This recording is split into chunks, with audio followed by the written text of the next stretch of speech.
Some of you guys know this, maybe you don't. I always like when speakers start with this, like, why should you listen to me, right? So my education, my background, I went to Southern Nazarene College. I studied biology there. I was actually pre-med for 4 years, and then switched majors like 5 to 6 times after that. Ended up being in college for like 10 long, restless years. But ended up with a degree in biology, which I don't know if I remember anything that I learned in college at this point, but the experience factor, so I started in fitness when I was 18, so I've been working in fitness for about 20 years now, personal training, nutrition, all that stuff. The gym opened in 2010, so it's going on 14 years now as a gym owner. So that being said, these are not facts. The things that I'm going to be discussing, I don't see them as facts. These are my opinions, right? These are my opinions and observations that I've formulated over the course of lots of time and experience. What you have to realize is you have to find what works for you, all right? So I'm not saying this is the only way. As we mentioned, open-ended conversation. I like to think of myself as a fitness and health agnostic. What that means is I don't believe there's one perfect path to fitness and health glory, right? Some people do yoga, they do Zumba. Some people do well with certain eating styles. Some people do well with other eating styles. There's no like, hey, this is the only one and perfect path to fitness and health glory. So whenever we talk about this stuff, just know, look at it from that scope. You have to take the information and then you have to find and apply what works for you consistently, okay? So our goal for the day here is to nail down the big rocks. The big rocks. What I mean by that, if you've ever used this visualization of what's important for certain things, you have this jar, and a lot of times what people focus on is the little specks of sand, like the small, tiny little details that have very little influence over being successful. So what I like to call that is majoring in the minors. So all this time, effort, attention is paid to these very small things that actually make very little difference, okay? So we want to try and identify the big rocks. What are the big rocks that fill the jar? And then if we nail those down, then we can start to think about the little tiny specks of sand that may make the small difference along the way, okay? So these are proven foundations, meaning over the course of decades, the course of tons of clients from my perspective and other fitness professionals, these are the things that truly matter. We try to boil these down to what matters a lot, what makes the biggest difference, what should I focus most of my time and energy on, what matters a little, so what takes the dial from 8 to maybe 9 to 9.5, and then what matters very little, maybe what takes the dial from 9.5 to 10, just that last tiny little bit, or maybe even what matters not at all, okay? The premise here is I wish that I could tell you that I had a ton of like hacks and secrets for aging athletes. I have zero. What I have is the boring and relentless, consistent pursuit of the basics. So if you came hoping, oh man, I wouldn't hope and get like these secrets and these shortcuts and these things that are really gonna be new and I've never heard them before, then you probably won't hear those things. It'll probably be just the same basics reinforced, and hopefully what you have is some things that you can take with you and put into action, establish some habits, maybe refocus your energy and efforts in a couple ways to get you going. Athlete. Things that did not affect you in the realm of the circle or affected you very little when you were younger affect you to a far greater degree now that you're an aging athlete. Right? Think about that one beer that you drink on a Friday night and on Tuesday morning you're still feeling it.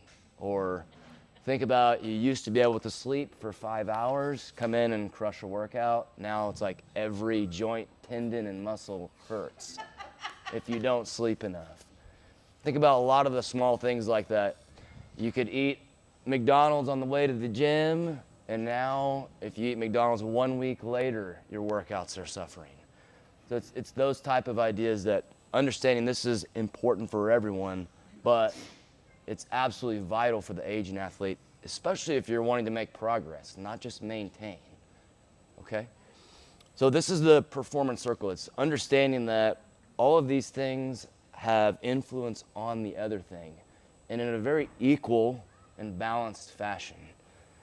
Nutrition affects your mindset, mood, and your ability to deal with external stress, which then affects the quality of your training, which then affects the quality of your sleep and recovery, which affects your nutrition. It's just this big composite circle.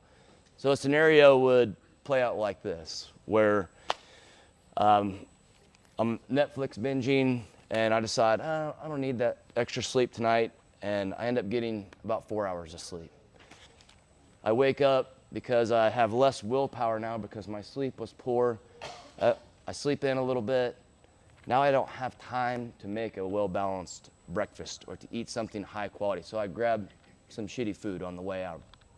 Now, because I haven't had sleep, I made a poor decision with my nutrition. I'm in a bad mood, right? Everything around me is getting on my nerves. My mindset is poor. I feel stressed. I come in to work out. What kind of workout am I gonna have? A very poor one. Now I had a very poor workout. I'm frustrated with that. Oh, I don't need extra sleep. My body's not gonna recover. What does it matter anyways? And it's just this perpetual circle of one thing affecting another. The most common mistake is, I'm gonna fix this by only working harder. I'm gonna train more. I'm gonna go harder in the gym. I'm gonna stay and do extra work.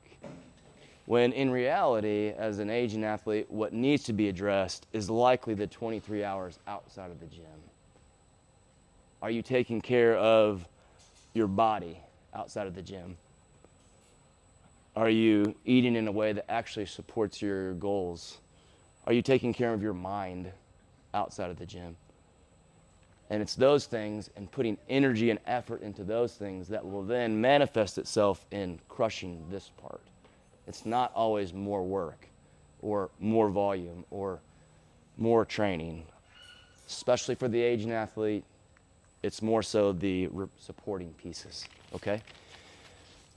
Significant progress cannot be made if one of the areas of the circle is lacking or out of balance. When you first start training, you'll make rookie gains, right? But as you progress with training, as you get older, if those things are out of whack, you're limiting your potential, okay? Another thing to consider here with the circle is it's generally the quickest path to getting frustrated with training and burning out. It's that quote, I think it's an Einstein quote, that's insanity is doing the same thing over and over and expecting different results. Well, a lot of times people that bust their ass in the gym, they train really hard, but they don't take these things into account. Those are the people that they're just banging their head against the wall and it's just spinning your wheels at that point because you're not doing the things to support that hard training outside of the gym, and you're not gonna see those results come to fruition, okay? So the quickest path, from my perspective, for people to burning out is they think this is the only solution, to work harder, do more, when they'll be happier, they'll get better results, and it's definitely a more longevity-based approach. I can do this forever when you think about those other 3 points of the circle. So ideally what we get, once we dive into some of these things, the circle is, I hope you identify some of your weak points. Where can you put some extra time and energy? Where can you streamline your efforts within that circle to get the best results for you? Okay? Where can you streamline your energy to get the best results for you? And what's cool is sometimes when you do this, you feel like you're doing less in the gym, but your results become exponential. You start to focus on your sleep, your nutrition, stuff like that. You feel like you're not having to just bust it as hard in the gym, and your results come a little bit quicker. Do you guys have input or questions, reflections on this while it's on the board? Yes. How would you help somebody who, so I know there's a few of us that have a talk here. I work in surgery, so my unit will have 4 to 5 surgeries in one day. I work from 6 a.m. to 3:30. And sometimes it's hard to get something to eat. I mean, my breakfast, I eat at 5 in the morning. And then I don't get lunch until about 11, between 11 and 1. And it's hard for me because I'm in cases back to back to back to back. By the time I go eat my lunch, I'm starving and I have to inhale it in 30 minutes. And then the only thing I get to eat after I leave work and before I come to the gym is my apple I eat here. So what kind of things do you suggest that I could like run out of the room between cases really fast and grab if I kept it like in my locker or something that I don't have to prepare? Yeah. We'll talk about detailed nutrition later. However, like a simple answer with that would be everyone has circumstances that they have to work around. It's almost non-existent. Probably anybody in the room has this beautiful open schedule where it's like meal 1 is this perfect meal at 6 a.m. and then I sit down at 11 a.m. and I have this second perfect meal. And then 45 minutes, exactly 45. If it's 40 or 48, I miss my anabolic window, right? Have this perfect place to eat. That's just life. You do the best that you can. So when you have the opportunity to eat, you're gonna try to eat the right foods in the right amounts. You're not gonna stress like, oh, I missed all this time to eat, and that ends up correlating in you making a bad choice with what you are eating, stuff like that. So understand that's part of the challenge for everyone, and we'll talk about some solutions with that. You know, timing of nutrition, we'll get more into this. Timing of nutrition is not that important.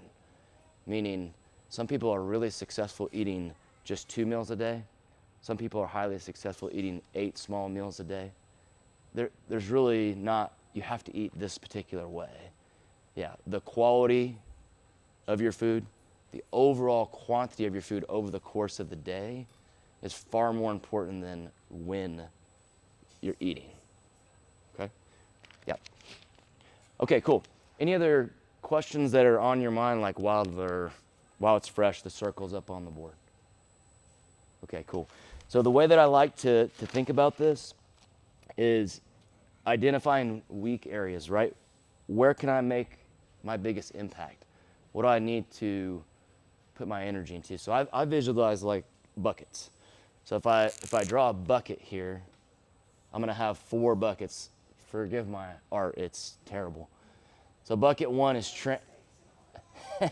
no mistakes in art. Bucket 1 is training. Bucket 2 is, we'll call this sleep and recovery. Bucket 4 is nutrition. And then bucket 5 is the 4th, we'll call this mood, mindset, and stress management. Okay. So just a quick definition, a very broad definition of each one. Training, am I training consistently? That's the biggest thing. 3 to 5 times per week, right? Am I training hard and smart? Not just hard, am I training hard and smart 3 to 5 times a week? Almost everyone in this room has that bucket pretty full, doing a pretty good job. Sleep and recovery, so the way that I define this is, are you sleeping 7 or more hours a night? I know that's hard. It's my biggest challenge too. Are you taking care of your body? Are you doing the things necessary outside the gym to take care of your body? Nutrition, am I mostly, not all the time, am I mostly eating real food in the right amounts daily? Am I eating in a way that supports my goals? Mostly. And then mindset, am I taking care of my mind?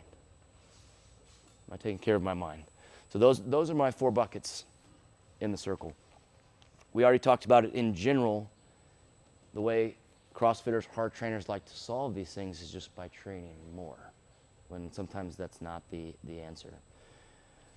The overall, this is your potential on the opposite side. Oh, that one's big too, right?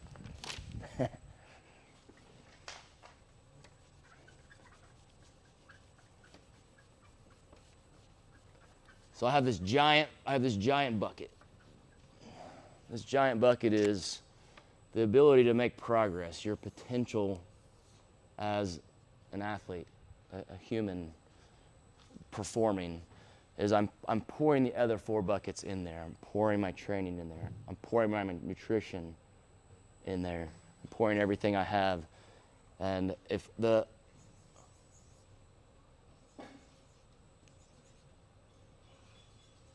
circle is out of balance, I'm busting my ass in the gym. But my sleep is poor. I don't pay any attention to it. I don't care. This is a giant hole in your bucket. Out it goes. Doesn't matter. You trained hard, but it's not gonna last. Doesn't matter, no results. My nutrition stinks. I busted my butt, doesn't matter. Out it goes. I don't take care of my mind, out it goes. Hold on, out it goes. So it's only when I fill those holes and start to address those things does the hard training actually manifest itself in matter. Okay? Does that visualization help? Make sense? Cool. So the idea here is that I want you guys to identify your bucket or buckets. When you leave, hopefully you're like, man, I really need to nail down my nutrition. Or I really need to make some small, reasonable changes in the way that I approach my sleep. Or I really need to go for a walk, every once in a while between my workouts, stuff like that, okay? All right, so this last little bit, and then we'll go on another walk to keep it moving, is, let's see. Before we talk about specific areas like nutrition, like sleep and recovery, it's important to understand humans do not like to change. So, establishing new habits have to be done in a certain way. There's some people that can absolutely go all in, but most of us cannot go 100% and change something dramatically and have it last. So when we think about making changes to these things in our training, in our sleep and recovery, in our nutrition, in the way we affect our mindset, our mood, number one, you have to ask yourself, is it sustainable? Could I see myself doing this not just for a week or 2 weeks, forever? Is this something I can truly work into my routine forever? Do I have small, realistic steps? So it's not this big, giant, broad idea that's no small stair steps in between. All right, I want to accomplish this. What's the very first step? What's the next small, realistic step? And then the big one for me is, does the plan match my goals? Oftentimes we see somebody doing something, social media makes it terrible.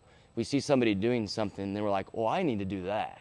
Because I see that person, they're, strong and healthy, and they're 70 years old and they're doing backflips. Maybe I need to do what they're doing, right? Instead, I need to make sure that the goals are appropriate for what my goals are, right? So I use this percentage-based ladder. For most of us, an 80-20 approach fits. Meaning 80% of the time when I'm thinking about sleep and training and nutrition and all these things, 80% of the time I'm keeping those things in mind. And I'm making decisions that support my performance-based goals. And then 20% of the time, I'm just living my life, right? Maybe I'm drinking beer with my college buddies, or I'm eating pizza with my kids, right? So I want to look good, feel good. I want to perform well in my daily life. The gym is a small part of my life, though. It doesn't define who I am, and it's not something that is part of my identity. I'm not a CrossFit competitor. I'm not pushing to have like huge big one rep maxes, so on. 80-20 fits most. What happens is people often try to go too far. So think about going all the way to like 100%, throttle all the way down. I've got to eat perfect. I've got to sleep 9 hours a night. I've got to take my habits to the maximum. And then people burn out. They go from 0 to 100, and it's completely unrealistic, and then they quit. And then they're usually worse than when they started. All this frustration, and then it's like, oh, I got to start all over again. I think 80-20 is good for most. 85-15 would be something along the lines of, I want to look good, feel good, perform my best, but I have some pretty lofty performance-based goals. Like, I want to try like hell to get 10 strict pull-ups, or it matters to me what my deadlift max is, or man, I really want to improve my ranking in the open next year, something along those lines. Moving to 90-10, now it's like I'm taking the gym as a big part of my identity, right? I have very lofty performance goals. Like, I want to crush the open. I want to have really big maxes. Like, the gym is important. It's part of the way you define yourself as an individual. Now I have to start thinking about, am I making decisions the vast majority of the time that support that particular goal? So what happens is sometimes people have those goals, then none of the decisions line up with what they say. And then they're frustrated at the end of the year. Well, man, I didn't make any progress. Well, you were living a 60-40 lifestyle with 95-5 goals. Does that make sense? So you can't be frustrated either way. If I'm living 80-20, I can't expect 95-5 results, okay? 95-5 would be a competitive athlete. So we're talking about somebody that, like a Matt Poulin, or somebody that wants to make it to that like CrossFit Games level, almost to the point where they're doing it professionally. It's not sustainable for most people.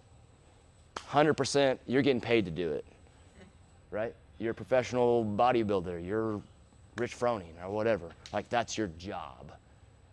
Nobody should be living that 100% zero and just completely nothing but disciplined lifestyle unless that's what you're doing for a living.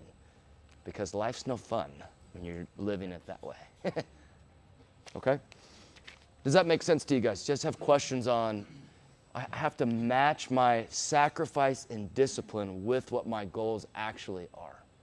If those things are out of balance, then it's usually a route to failing, and it's usually a route to frustration. Both ways. Meaning, if I don't give it enough, right, I'm frustrated because I didn't get results. Or if I give it too much, then I usually burn out. Cool. Questions, reflections on any of that stuff? Before we go into the specifics, we're going to do nutrition first. Yes? Well, did we cover the exponential?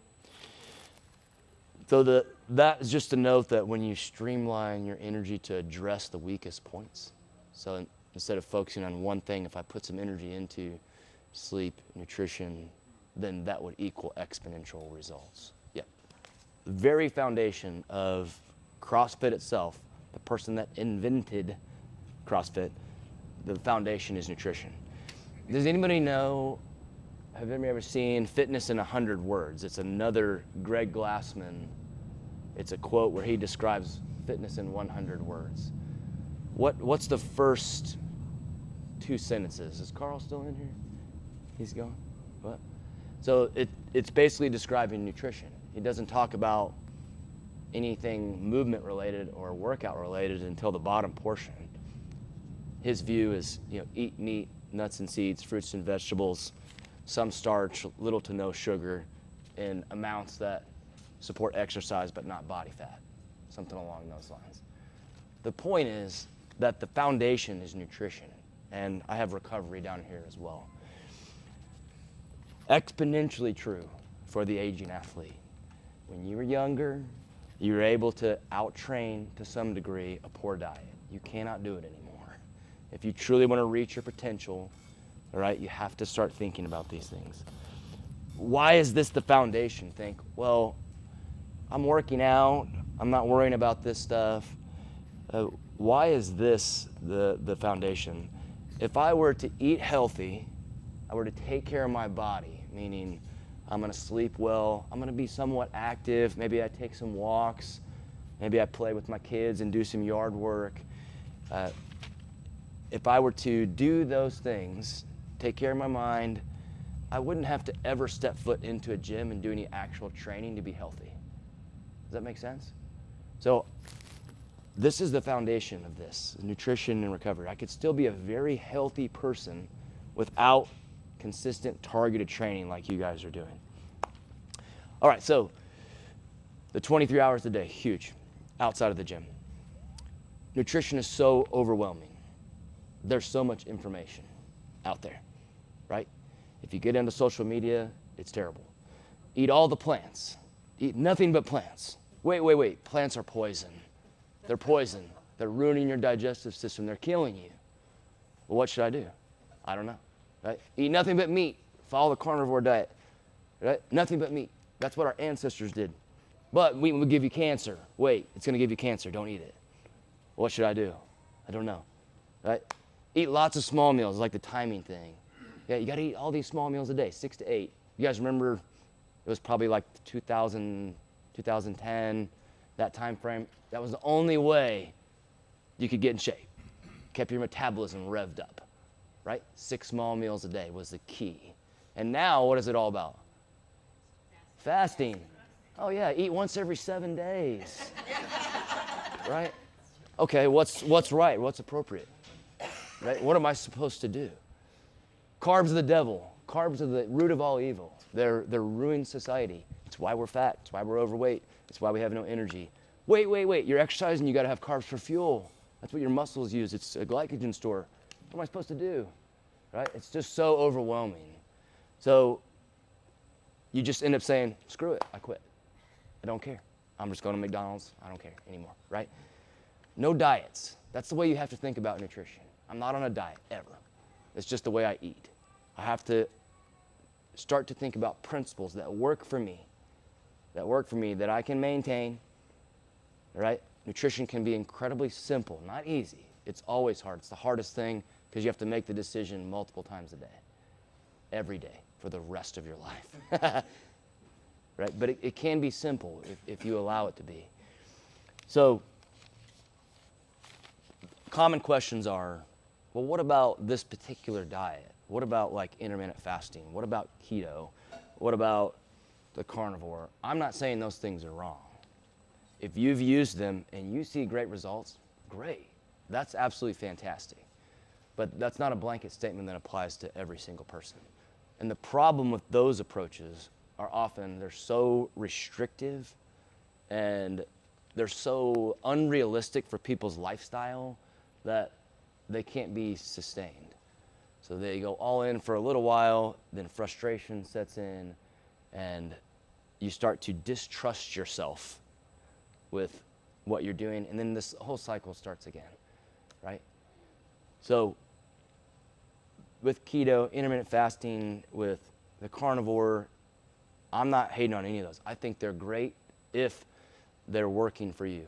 A lot of times with those particular things, the way those work is they manage people's bad habits. Let's take keto, for example.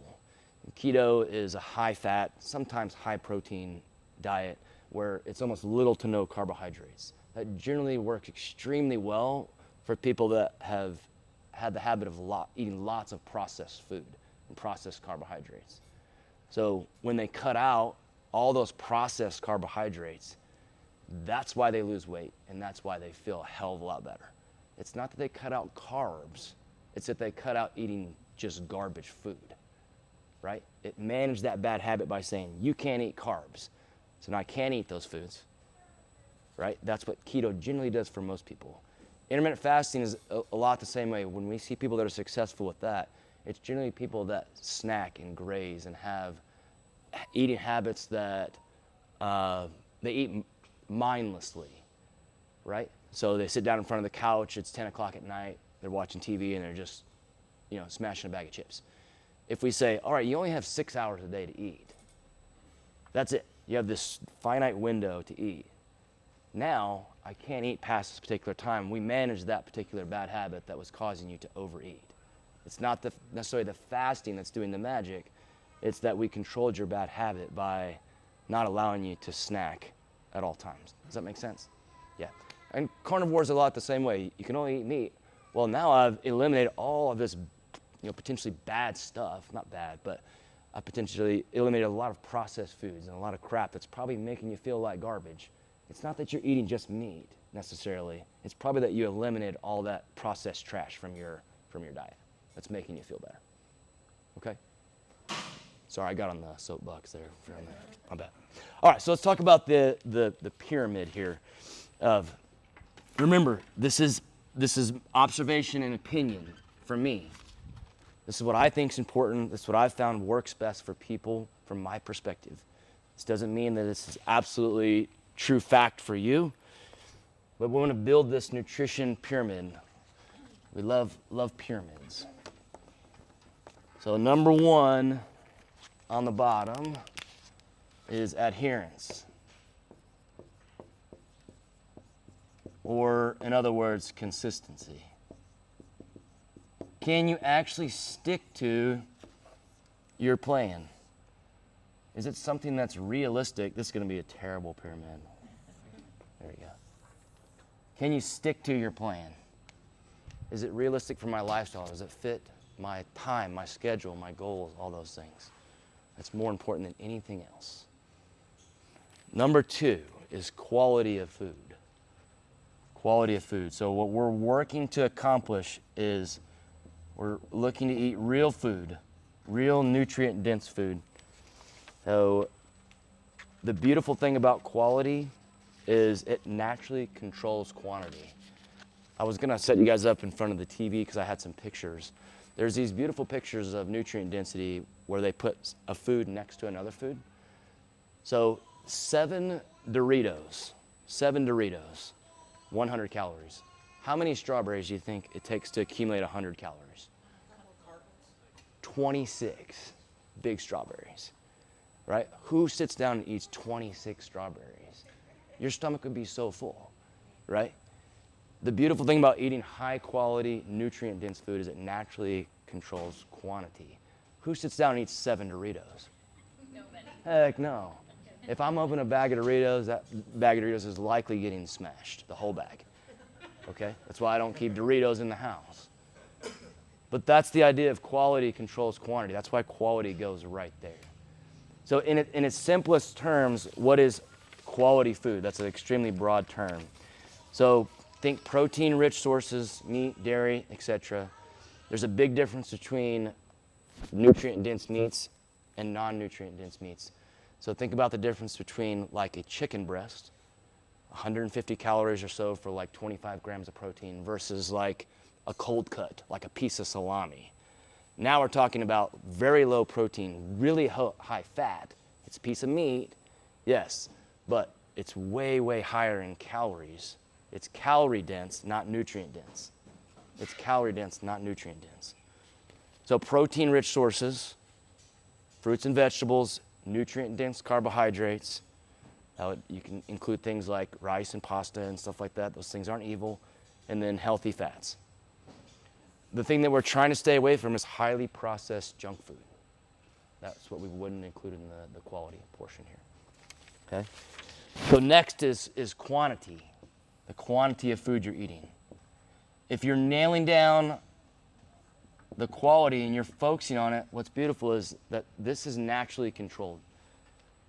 It's not that you can just smash all the food that you want, but it's really, really hard to overeat nutrient-dense foods. If I fill my plates with like lean protein, fruits and vegetables, so on, it's really, really hard to overeat. All right? Calories matter. This is my opinion, don't let people tell you that calories don't matter, right? Weight gain is from an energy surplus, right? Weight loss is from an energy deficit. So how many calories you're eating matters. It's hard to focus on just that because there's a lot more to the picture, but the quantity of your food, how much you're eating from a caloric standpoint over the course of a day does matter. Portion sizes matter. If I can nail down these two things, then a lot of times this takes care of itself to a certain degree. All right? Now we're talking about other stuff. So we're getting up here to where this matters a little bit. Remember, what matters a lot, what matters a little, and then what matters maybe very little or not at all. So macros is here, meaning do I have a balanced mix of protein, fat, and carbohydrates? A lot of times people put their focus on this and not this, and it's something that becomes non-sustainable and they don't feel as good as they should if they flip those two around. The perfect balance is not needed for most people. The perfect balance is needed for someone that is trying to fine-tune their nutrition. So they have the basics down. They're eating high-quality foods consistently, right? They're eating those foods most of the time in the proper amounts. They have a general idea of portion sizes. They're mindfully eating, meaning they're not binging, overstuffing, stuff like that. Then we can start to focus on, oh, am I getting the perfect amount of protein every day? Am I getting the perfect amount of carbohydrates or fats? Only when these two things are kind of taken care of do we start to think about this. And now we think about timing. Timing would be less important than you think it is. Meaning, for me, I barely eat during the day. I usually eat a light breakfast. I drink coffee. I drink water, right? I eat a lot at night. That's what works for me, right? I eat one small meal, generally breakfast. I'll snack a little bit, small lunch during the day, and then my big meal and the majority of my calories will be at night, right? That's what works for me. Some people are really successful eating lots of small meals. Some are, one big meal, whatever. This is less important as the quality of your food, how much you're eating over the course of the day, nailing in, once you get there, nailing in the balance of protein, carbohydrates, fats, when you're eating the foods is of less importance, right? All right, what's up here is sups, and everything else. A common question, should I be taking creatine? Should I be taking protein? Should I be taking fish oil? Do I need to take this supplement? Do I need to take this supplement? Well, are you eating real food the vast majority of the time? Okay, let's start there, right? Supplement, that's exactly what it is. It's a supplement. It's meant to supplement these things, and it's probably of little importance if these things aren't already nailed down, okay? All right. Do you guys have questions on the pyramid? I'm gonna go over the nutrition rocks. What are most important from our perspective to adhere to? None? Seriously? Yes. I just have one. When I was going through the nutrition thing with you, I never could hit that 135 protein, so that's the only one. I mean, I can Yes. not a bad thing. Not a bad thing. Absolutely not. You're trying to get the vast majority of your protein from food. That's not realistic for everyone.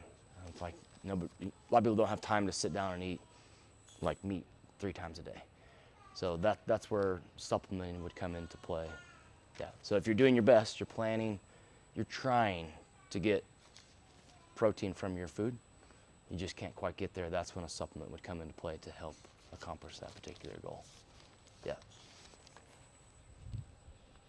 Anybody else? Yes. I was just gonna say, like, for me personally, this is making sense in what I'm doing now, but there is like this intertwined situation where the one helps meet the other. Yep. It's not necessarily, it's not that it's not in a tiered approach, but, like the macros, if I wasn't tracking the macros, I learned that my quantity was severely lacking. Like, I was not eating enough until I started running macros, and it became like a chore. Like, I don't know how we eat all of this food, and then the supplements came in with protein, supplementing protein in the shake where it's more energy dense instead of trying to eat like 3 chicken breasts, which is something that I would really suffer from. Yeah.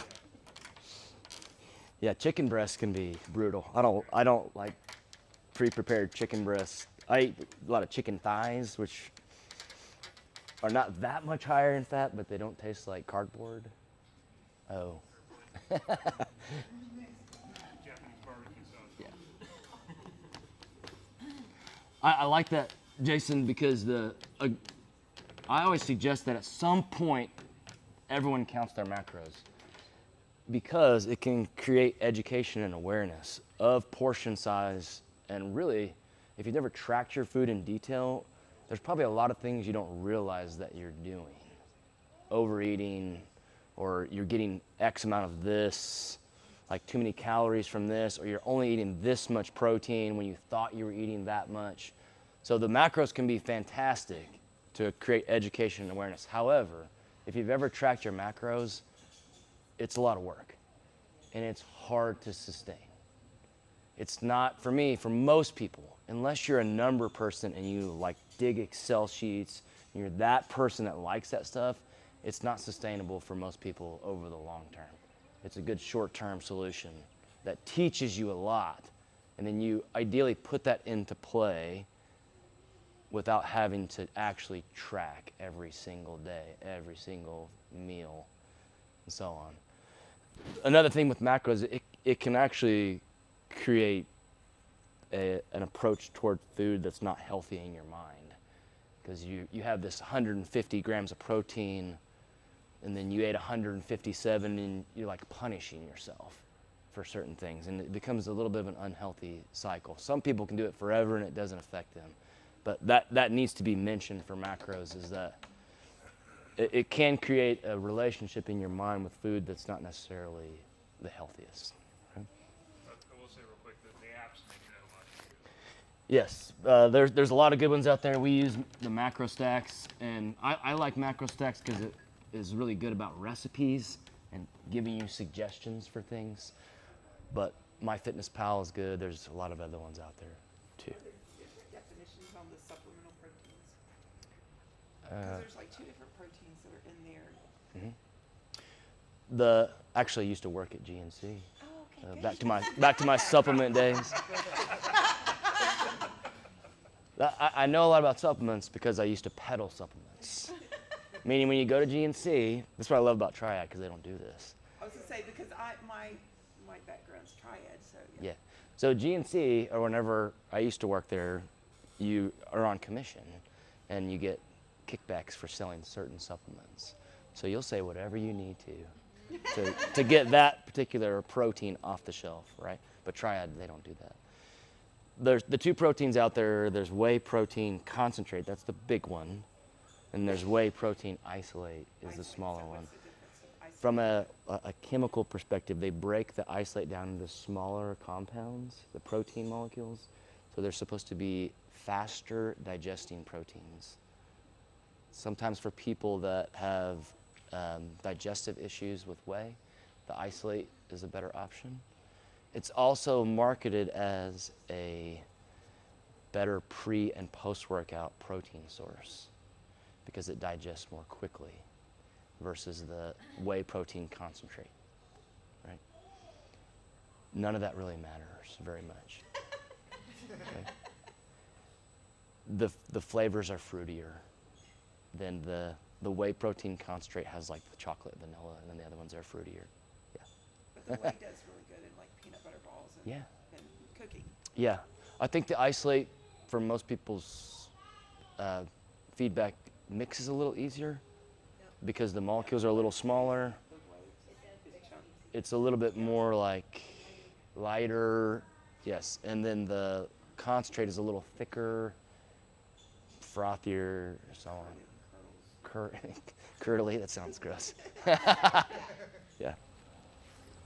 80-20 rule. So this is that sustainable nature, right? With my nutrition, I'm following the 80-20 rule. So I've got water as my primary beverage. I'm taking in 3 or more servings of fruits and vegetables every day. I'm making protein a centerpiece, not only in my daily plan, but every time I'm eating, do I have a source of protein with what I'm eating? And then 80-20 rule, meaning 80% of the time I'm making decisions that support my performance-based goals, and then 20% of the time I'm living my life. All right? Within reason. Talk about that in a second.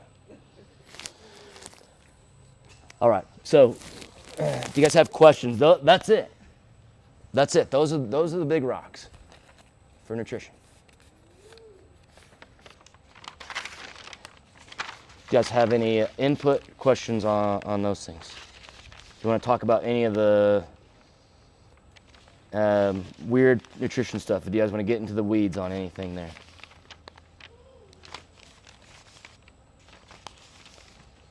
All good? Nobody? If you go over your protein, what happens if you go to fat? Does it get eliminated? Nothing. I mean, we're talking about eating lots of protein then. It's hard to overeat protein anyways. Like from a actually like chewing and eating and standpoint, to go over to the point where you're putting yourself in any type of bad situation at all. It's not something I would worry a whole lot about. From a caloric standpoint, if your goal was to like lose weight, trim down, and so on, we would be looking at making sure that your overall quantity is under a certain number. But just going over protein itself wouldn't be an issue. Does that make sense? Yeah. Okay. Yes. On the 80/20, you said that you had the 20% within reason. Yes. Yes, let's expand on that. So 80/20 is, here's the way I approach this, is 80% of the time, I'm trying to do my best to eat in a way that supports my performance-based goals. 20% of the time, I do what I want, but I do it in moderation. It's not binging, going off the rails. It's not completely foregoing who you are and who you want to be. It's still within moderation, right? So 80% of the time, I'm trying to eat real food, right? I'm trying to stay away from processed junk, try not to drink alcohol, stuff like that. 20% of the time, I'm gonna allow myself to have a beer, but I'm not gonna drink 10 beers. I'm not gonna drink 10 beers and then eat a bag of chips. I'm gonna do what I want, but I'm gonna do it within reason and within moderation, right?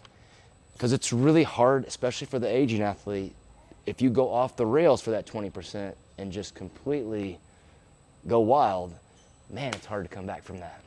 You really, really are struggling. Do what? Turn it into a 50/50. Yeah, don't turn it into a 50-50, right? Yeah. You guys know who Ryan Fitch is? He's a good follow on Instagram. He's big on 80% of the time, you eat as much as you want. This is kind of the way I do it too, is I'm gonna eat the right foods 80% of the time, and I eat as much as I want. No limitations, because I cannot overeat calorically. I cannot overeat the foods that I have on my plate.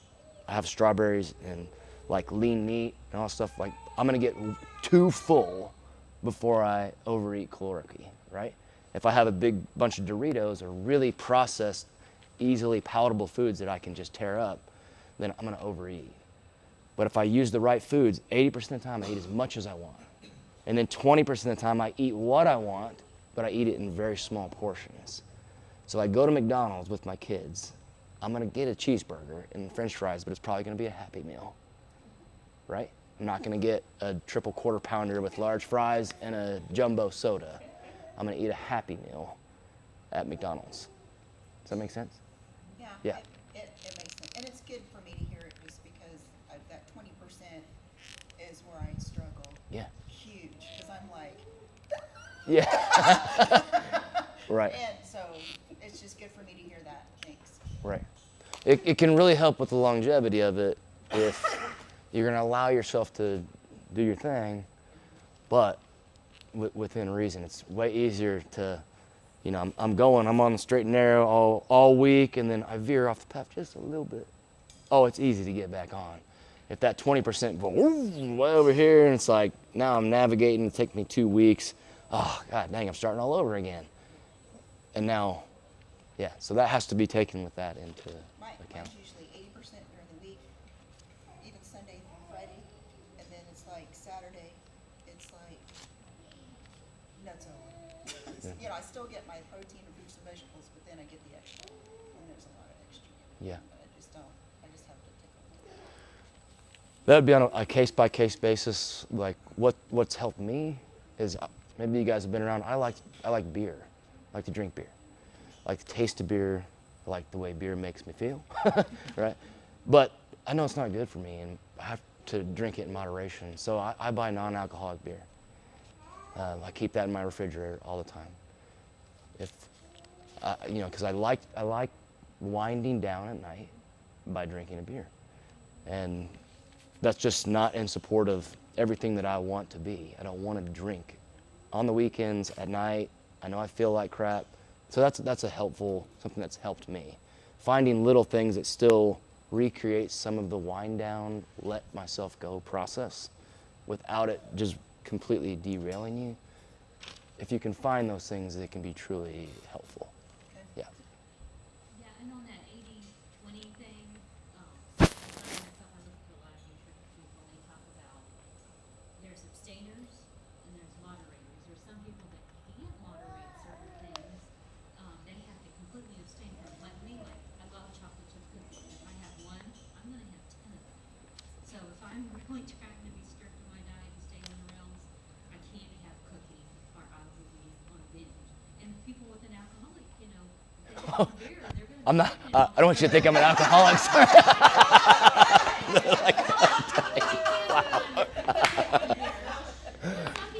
Oh.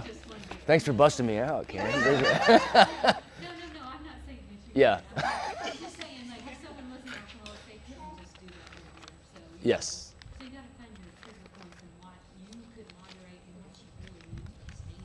Yes, I love that. Absolutely. So that awareness of the type of person you are is huge. Absolutely. Having that stuff in your house can be impossible for some people. Well, see, that's my problem, is it's always in my house because my family doesn't eat like I do. Yeah. So I'm. That's a whole nother problem. If they're their cookies, I do not touch them or I'm not eating them. Right. Yeah. Yeah, that's a huge part of nutrition too, is the awareness of knowing your triggers and making sure that you're doing your best to set up your environment is huge, right? Planning and knowing ahead of time what's going to trigger you to go off in whatever direction. If you're aware of those things, that's a huge part of it, for sure. Yeah, thank you for that. Yes. My issue was, and I think I discussed this with you, was trying to get my protein. And I was trying to get it all through food. Like, you can only eat so much chicken breast, chicken, you know, turkey, you know what I'm saying, until you get tired of it. So my thing was trying to supplement Yeah. the protein with something and to reach the goal. I mean, Yep. I knew, you know, just because I didn't get exactly what I needed, at least I would get close. But like I said, trying to fit it all and find the food Yeah. to help you reach that protein goal wore me out. Yeah. That would be the time when you'd use a supplement for that, for sure. There's nothing wrong with that. You wouldn't want to just wear yourself thin, energy-wise, stress-wise, like you're on your way to your next patient, like chawing a chicken breast on the way. Yeah. Try to find something that fits the situation. Protein bars can be good. A lot of times protein bars have a lot of trash in them though. Yeah. So just make sure you're aware of the ingredients that are in the protein bars before you eat them 3 times a day. Are you doing the things necessary outside of the gym to take care of your body so that you can perform well inside of the gym? So we'll go back to that premise that we've had. What matters a lot, what matters a little, and then what matters very little to maybe even not at all. Okay? So the foundation is sleep. Sleep is the king of recovery. Is this your bucket? Do you constantly feel like you're under-recovered between workouts? You're sore, you're tired, you never have days where you feel like fresh and ready to go, mentally and or physically. Are you always achy? Some of that comes with age, yes, but that might be your bucket, your sleep. The prescription is not appropriate for everyone. Some people truly can sleep 5 to 6 hours a night and fully recover, but it's rare. All right? If you've been sleeping that long forever and you're like, man, I am fully recovered, you've not felt what it feels like to actually be fully recovered. You've just gotten used to being under recovered. Okay? The prescription for sleep would be 7 or more each night. I'll say sleep is my biggest challenge too. Does anyone, who here gets 7 or more hours of sleep every single night? Okay, good for you. Who's at 6? Bless their hearts. Yeah. Okay, who's at less than 6? Okay. Yeah. All right. So let's talk a little bit about sleep. These are sleep rocks. If I want to get better at my sleep, here's what I'm doing. I want to be really consistent with my sleep and my wake times. For me doing research on sleep, this is probably the most consistent factor with people who are sound sleepers. They can sleep both in terms of quantity of sleep and quality of sleep, is that they go to bed and wake up at the same time every day. Not just on weekdays, also on weekends. Consistent sleep and wake cycles are really, really important. A wind down routine or a nighttime routine.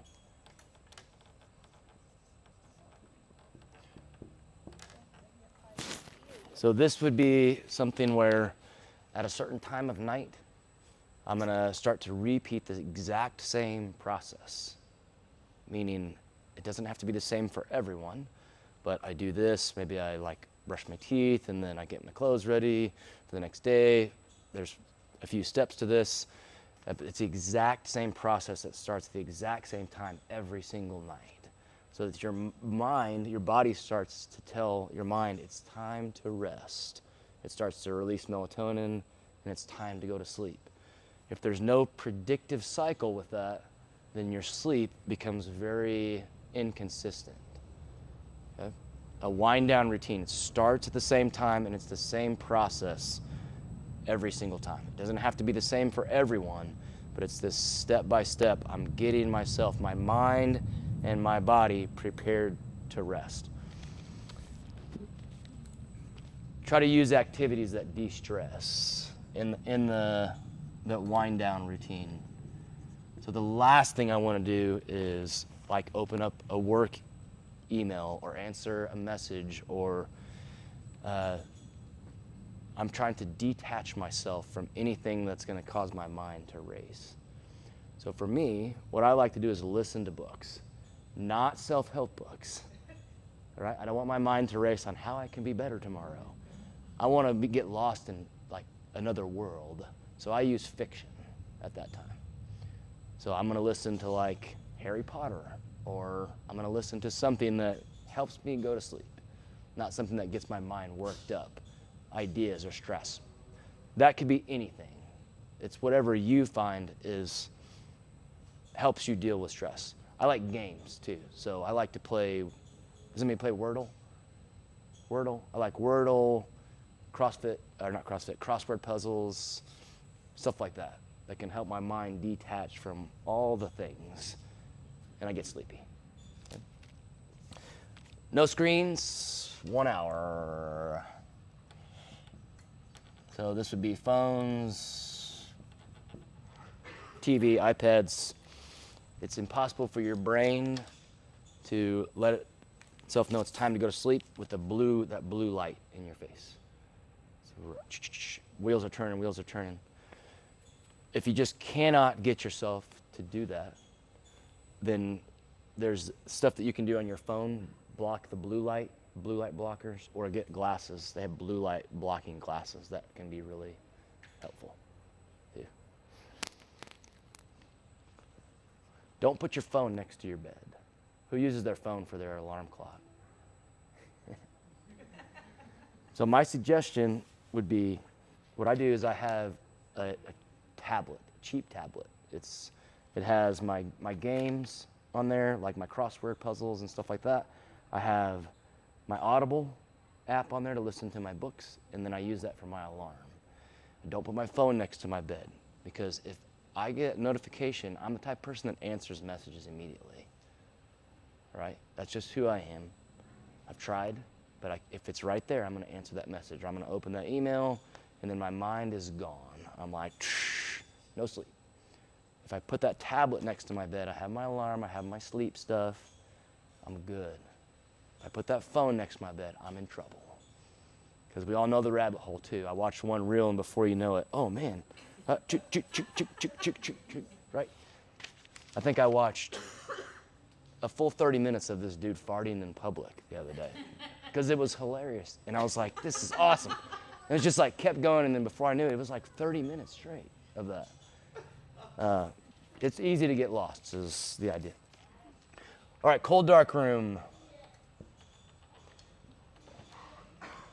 So setting yourself up for sleep, you want your room to be cold and dark. It should feel like a cave in there. That's when your body is most likely to sleep deep. Cold dark room.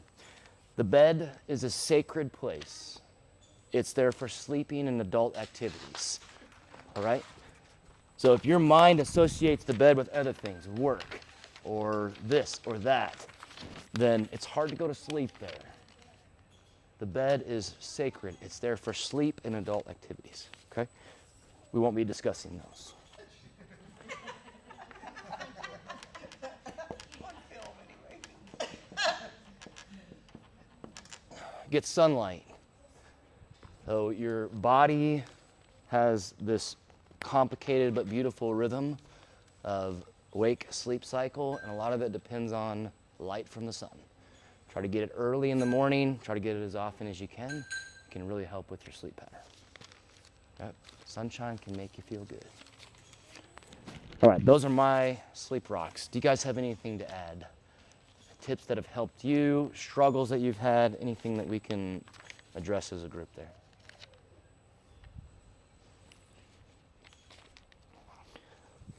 Simple, but difficult in practice, right? It's just hard when you're living life.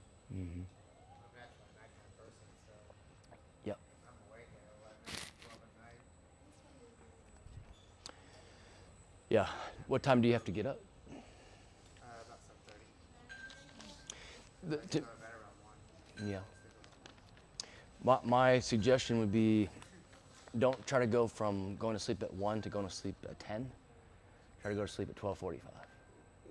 And then be consistent with that for a month. Then try to go to sleep at 12:30. Try for that for a month. Okay, now chip away until... I'm a nighttime person too. Whitney goes to sleep. She has a superpower where she'll lay in bed and she'll be like, I'm falling asleep now. Like, I'm gone. See ya. It's like unreal. It's literally 5 seconds. And I'm gonna be sitting there like staring at her, pissed off, because I'm gonna be there like trying to go to sleep for the next 2 hours probably. And she'll sleep for 9 hours straight, just like, you know. It truly is a superpower to be able to do that. So not everybody's like that. Chip away in small increments, 15 minutes at a time. And the sleep window, I'm a night person, that's what I was trying to get to. I'm a night person. My ideal window is I would love to go to bed about midnight and wake up at like 8, maybe even later. I would like to go to bed at like 1 and wake up at 9. That would be perfect for me. But that's just not the way that the world works. So I have to chip away at making the sleep window fit for my life. Yeah. I would say sometimes you need to supplement your sleep like you do your nutrition. Sometimes it's vitamin D, zinc citrate, gabapentin. You know, some of that you might need to talk to a physician about. But some of those things help people start regulating their sleep in a more disciplined manner as well, because the wheels are always turning, or there's other parts of your lifestyle that you're pushing yourself into your sleep cycle later and later and later. Yeah. The caffeine is a big one here. Should have put that on there. not that you cut out caffeine, but you just have to know your limits with it. Meaning, for me, generally try to stop drinking caffeine around noon, and it doesn't affect my sleep. If I drink caffeine at like 2 or 3 or later, then it generally will be tougher to go to sleep that night. And then total caffeine over the course of the day is a big thing. If you're over consuming, you may not think it affects your ability to sleep, but it's likely affecting the quality of your sleep. You're really tired, you fall asleep, but then the quality of your sleep suffers because you've had too much caffeine. It's still in your system. So you never actually sleep into the deeper sleep cycles. All right. Anything else on sleep, guys? All right. So next on the, I'm gonna blast through these, okay? And then we'll do a Q&A before we go. This is NEAT. NEAT meaning non-exercise activity. Are you moving your body outside of the gym? What's common is for people to come in, they bust their ass for an hour, and then the majority of the rest of their day is very low activity, right? And it's no wonder that you feel stiff and sore because you're sitting there, just marinating in your soreness for the remainder of that day. So a big part of recovering between workouts and recovering as a whole is ensuring that your body is as active as possible over the course of your day, right? Taking walks, small bouts of movement. Nothing has to be fancy. We're talking about just standing up, stretching, doing a few squats, whatever keeps your body moving consistently, and avoiding long bouts of inactivity is the name of the game. Okay? Long bouts of inactivity, that's an enemy of recovering between workouts. I put grease the groove here. What I mean by that is some small, very simple, targeted bouts of movement. Meaning something like I'm gonna do some air squats, or maybe I'm gonna do this series of stretching, or whatever it might be, but small bouts of targeted movement over the course of the day can be very, very powerful. Next is training properly, meaning when you're in the gym, is the way you're approaching your workouts, the quality of your movement, all those things, are they on point? Training properly. If I'm going too heavy, if I'm not working through full range of motion, if I'm getting sloppy with my movements and so on. So those things can really wreak havoc on your recovery. I'm doing too much volume, stuff like that. So this would be all the other things. And these are what get all the attention on social media and everything else. Think like ice baths, massage guns, sauna, rolling out, chiropractic care. The list could go on and on. These things should not be considered. It's not that they're not valuable and they can't make you feel better in the short term, but if these things aren't nailed down, they're gonna make very little impact in terms of your recovery. So I'm not worried about taking an ice bath unless I'm sleeping 7 hours a night. I'm not worried about getting this fancy massage gun if I'm not traveling through full range of motion in my workouts with great quality, and I'm trying to move as much as I can in simple ways throughout the day. That to me that's majoring in the minors. Majoring in the minors, you're doing these things that have very little impact on your overall recovery. Not they can't have value and make you feel better in the short term, but the overall impact on your recovery is likely not very much. Okay? All right, do you guys have questions on recovery stuff here? Good? All right. Do we want to blast through this training stuff, or do we just want to take a Q&A on anything? What do you guys think? You guys look pretty tired right now. Yeah. What were you said it was training stuff? So what? I'll blast through it. I'm going to read my points, and then we'll do a Q&A at the end. So this is when you're on the floor. I won't even write this out, okay? This is when you're on the floor training. What are you doing in class and when you're on the floor training? Understanding that It's a low trajectory toward a distant horizon. It's not what can you accomplish today. How much intensity can I give today? It's a long-term process, a low trajectory towards a distant horizon. Understanding that consistency trumps everything. Trumps everything. Long-term consistency will always be more important than short-term intensity. Okay? Most days as an aging athlete are punch the clock style days. You move the dirt. That's the way it always described to me. Some days I move the dirt with the tiniest spoon. Some days I move the dirt with a giant shovel, but I'm always moving the dirt every single day. You can't expect to have the shovel. Most days you have the spoon to move the dirt. But in my mind, I'm always moving the dirt every single day. Don't panic, don't get emotional. I love CrossFit, but oftentimes 3, 2, 1, go elicits a fight or flight and panic for training. It becomes impossible to make recovery and progress if you're going into panic mode every single day, right? You have to be able to train in a way that's not fight or flight or panic mode. There's a difference between training and competing. Maybe when it's competition or we're testing or every once in a while, we're cranking it up to where I'm going full go. I'm like wild-eyed and I'm going crazy. I cannot do that in training. That's what we call training on the nerve. Your nervous system gets completely fried doing that. I don't care if you're sleeping 10 hours a night, you're likely not recovering from that no matter what. So you have to learn to detach your emotions from your training, and you have to be able to stay calm whenever you're doing your workouts, okay? Don't panic. Don't be fight or flight. Don't get emotional. Well-timed, well-placed intensity. What that means is you really have to pick your spots for where you're putting the throttle down. It's not going to be on a daily basis, and it's probably movement specific too, right? I'm probably not going to, put the throttle completely down if I'm doing heavy snatches. But if I'm doing a bike sprint at the end of the workout, I'm putting the throttle down, right? Think movement specific and how is my body feeling?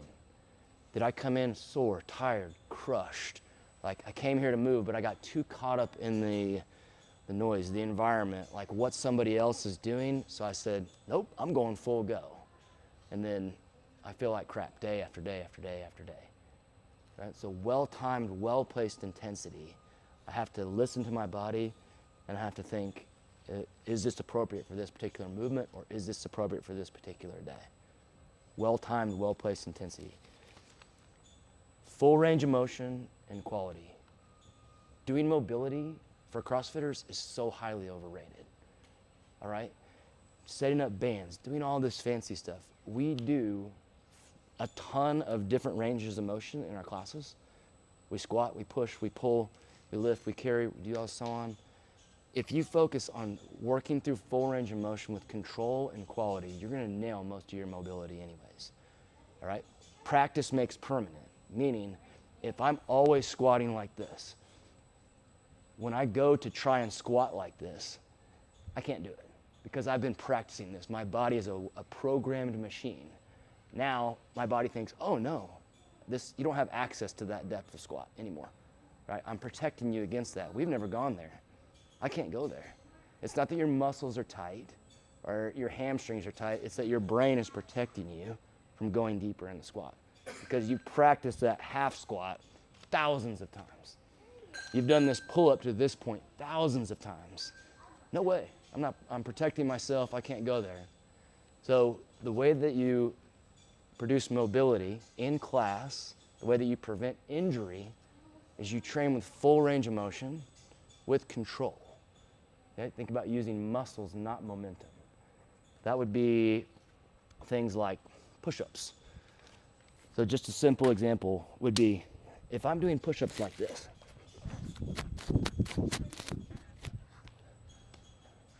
maybe I'm meeting the standard, right?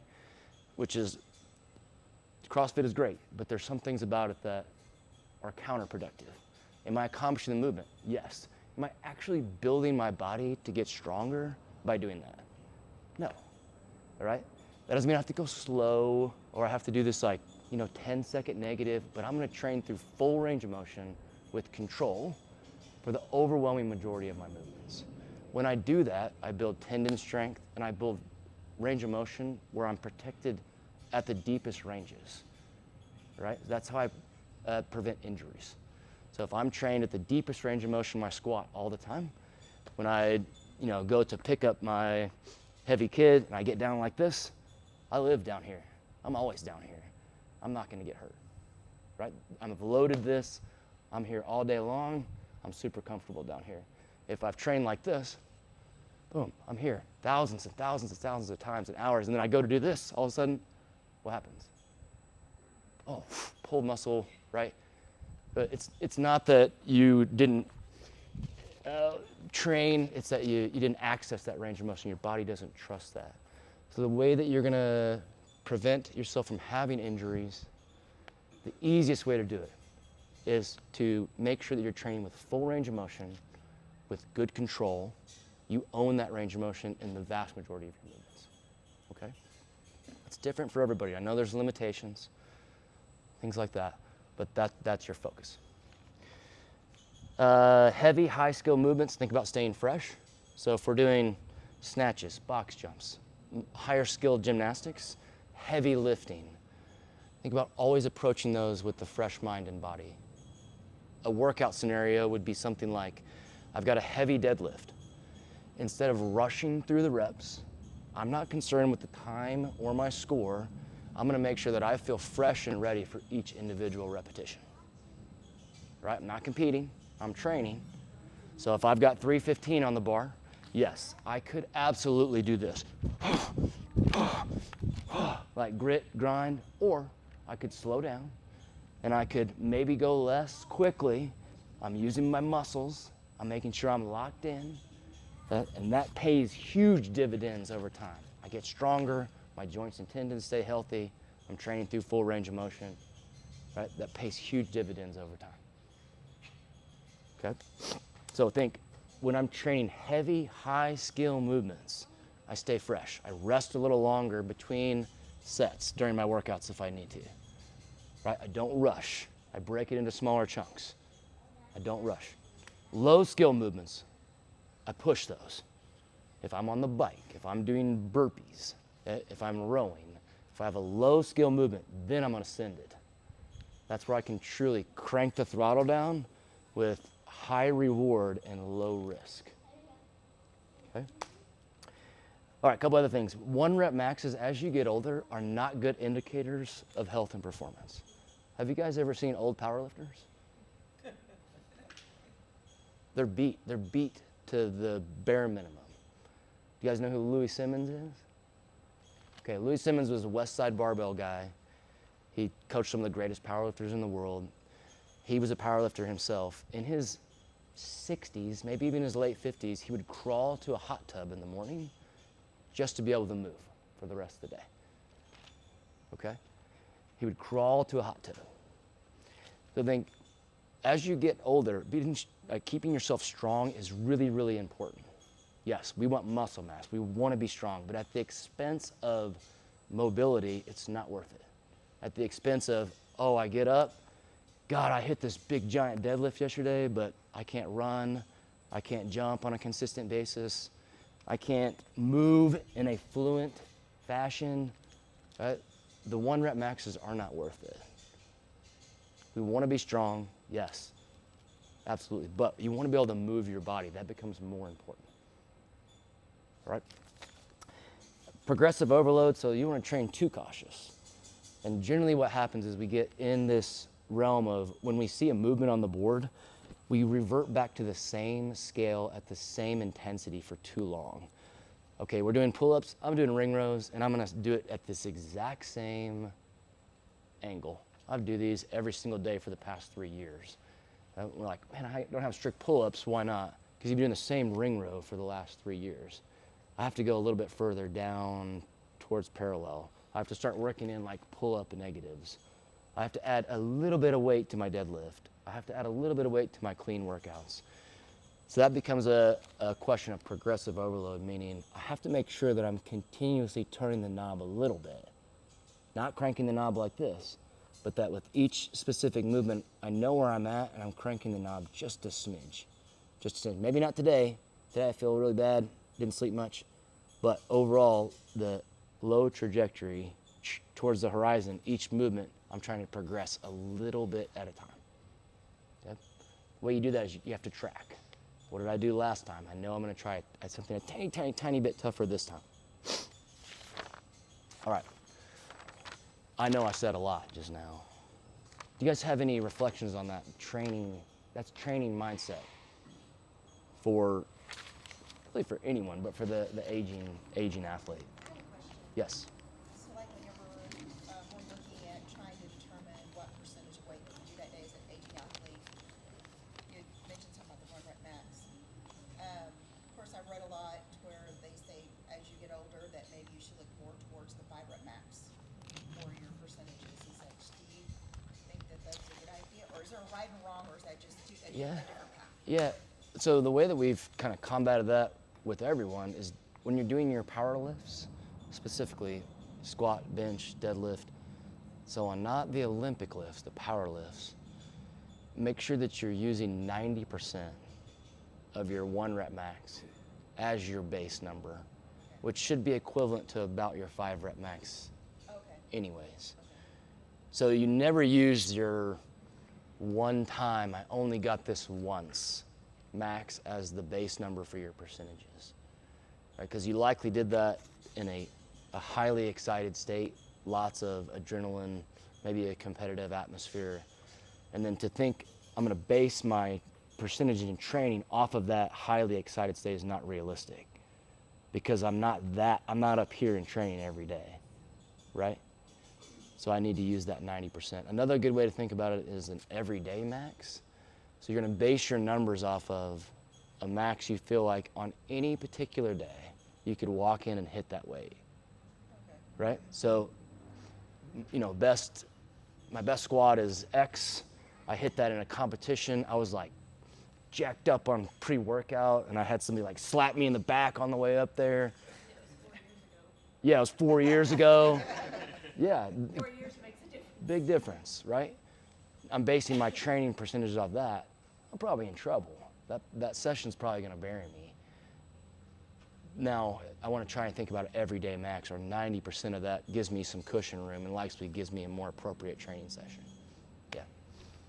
Keep in mind, percentages are windows of suggestion too, meaning, generally speaking, men can move a lower percentage of their 1 rep max than women. That's based on they have a more powerful nervous system, so they're able to call on all their muscles at once. They're more explosive. Women can generally move a higher percentage of their max. They have more of those slow twitch muscle fibers. This is getting into the kind of the gritty of it, but that would be something to consider as well. A highly explosive athlete will even use less as a training max. How can you continually enjoy training, avoid burnout? I've been burnt out numerous times, to the point where, you know, I wasn't working out. I was still serving workouts to people. But these are things that I can speak to from a training perspective. I'm not talking about mindset outside of the gym. I'm talking about training. I'm still trying to figure everything else out like everybody else. I don't have any sage advice for kids and work and life. This is in particular to training. What's cool is some of these things absolutely correlate to the way that you view things outside of the gym. Number one, worry about yourself. Worry about yourself. It's you versus you when you're in the gym. The competitive aspect of CrossFit is great. It pushes you in ways that if it weren't there, you probably wouldn't reach those particular heights. But nothing will steal your joy faster than comparing yourself to other people, right? It's an exhausting process.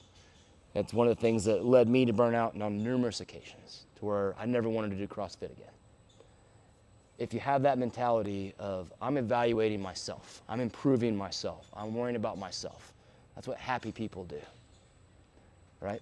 Unhappy people evaluate and judge other people. They're worried about what other people do. I'm in control of me. I'm in control of what I'm doing. I'm worried about myself. I teach this to my third graders, not that. Control what you can control only inside the gym walls here. So what am I in control of? I'm in control of my energy, my effort, and my attitude. That's really it. I can't control what other people say, do. I can't control outside circumstances. I'm in control of very, very little. The effort I give during my workouts, the positive energy and attitude that I have, I'm in control of that only. Warm up and cool down. This is big for an aging athlete. This is something we could have talked about in training too, right? You guys got to warm up. You set the tone for a good workout and recovering from workout by how you warm up and how you cool down.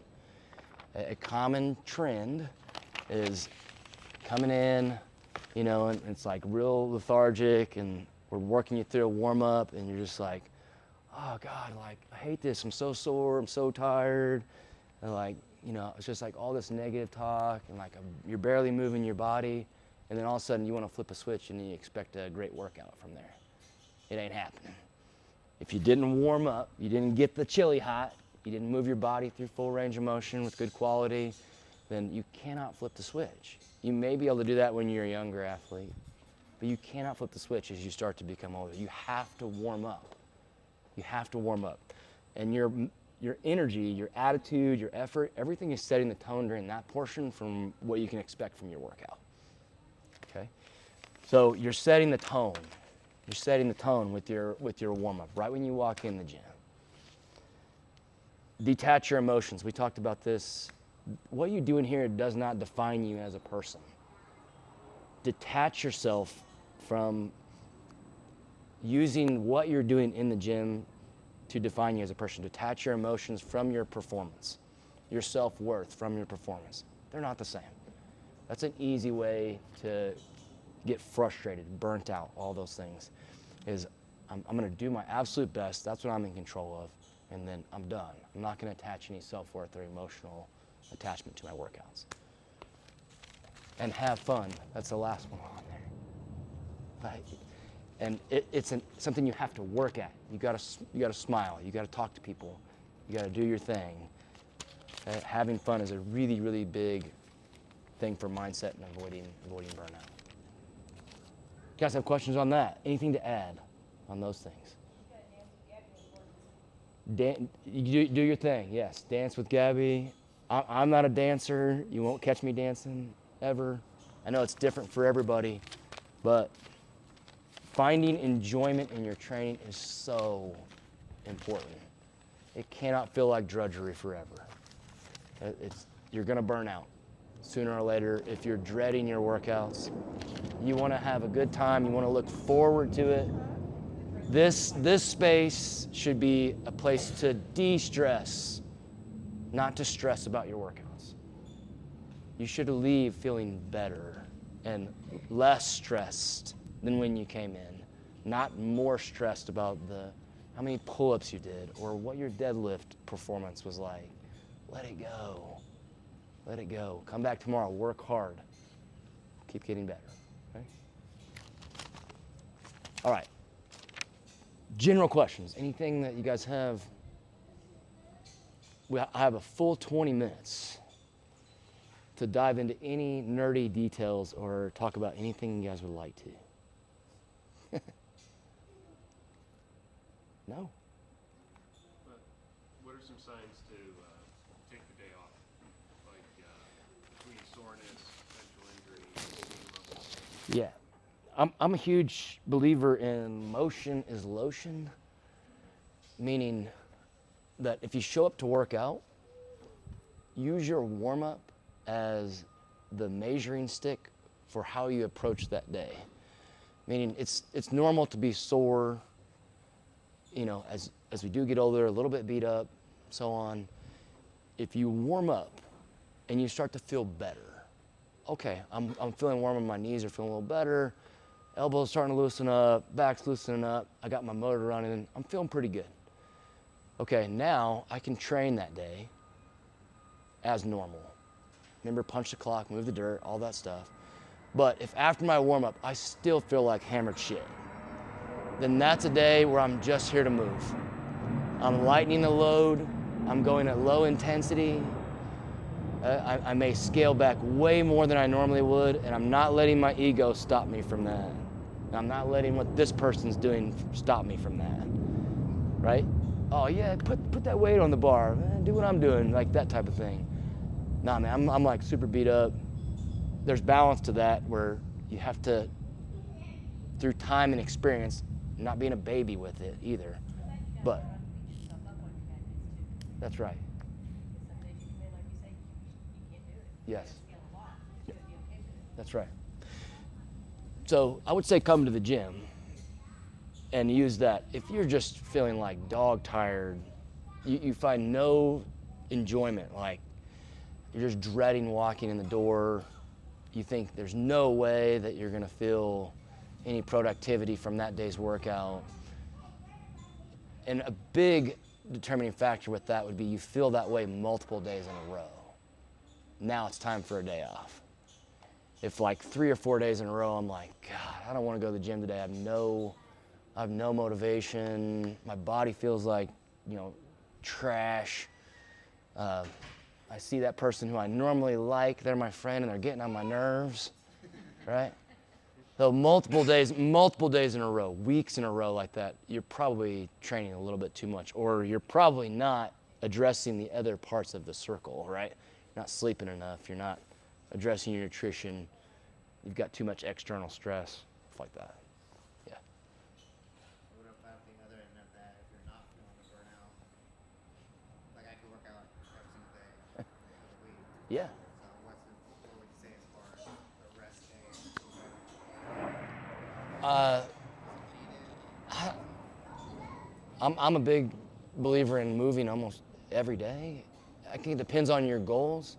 If you have big strength goals and you feel like you're training every day but there's no intensity there, you're not like squeezing the most out of your workouts, you're just kind of like coming in and going through the motions, then it may be appropriate to think about incorporating a rest day, right?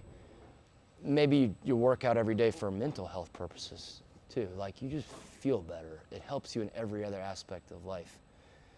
And your main goal may not be to put up these big numbers, but I just feel better when I work out. Like I'm a better person. Then the rest day thing may not be something that you consider near as much, right? I think it's a case by case basis. Why are you working out? Like, what does it do for you? What is the end goal for you? And then we start to think about putting in rest days appropriately based on your goals. So, yeah. All right, what else you got? So what if you have the opposite of where during the workout it's like your body feels great, but then during the warm up your body feels great, but then once the workout starts you're like, oh, now everything that felt great during the warm up is feeling like crap. Do you think that's due to the increased load and or intensity that you're giving during your workout, right? I think that would probably be one of those situations where you're probably training in like too much of a highly excited panic mode, and really focus on this is training, not competing. Focus on quality, full range of motion. What are the intentions of the movement versus trying to just go fast and get the workout done? And if that means scaling back a little bit to make sure your body doesn't feel like that, then that would likely be appropriate. Yeah. Any other questions? Yeah. Look. Yes, absolutely. So this neat Grease the Groove yoga is absolutely fantastic. The most effective mobility outside of the gym is usually something you enjoy and something that is very easy to implement from like a habit standpoint. When people come to me like, oh, I gotta start stretching, gotta start doing mobility outside the gym, usually what I suggest they do is they take on a 5-minute mobility routine like 3 times a week. That's it. There's some great ones on YouTube, Marcus Philly, where he just moves through full range of motion like a yoga flow almost, and it's 5 minutes. Okay, got that down, I've got that worked into my routine. Maybe now I move to 10 minutes, 3 times a week, right? What you don't want to do is just, oh, I'm going to stretch for 1 hour, 5 days a week. And then you do that for Monday and Tuesday, and then you're like, man, this is too much. Now I can't do this, and then you quit. Small chunks of something you enjoy. Yeah. Yeah, something you enjoy and something that's easy to implement for mobility is important. 5 to 10 minutes, just a few days a week of a full body flow. And once you have that down, if you want to start incorporating some other things, then that would be good. Kettlebells for me are what I use. If you guys ever are here in the afternoon when I warm up, I always warm up with kettlebells. I like them because they're weird and they kind of flow through different stuff. But I mean, it'll literally be, like deadlifts from different positions and swings, making sure I'm like squatting with different like ranges of motion, doing different versions of lunges, trying to incorporate patterns that we don't necessarily do in our CrossFit workouts can help unlock your mobility as well. Yeah. Some ideas? Okay. Yeah. How would you suggest dealing with the distraction with afternoon classes? It's outside of your control. Yeah, but when you can't hear.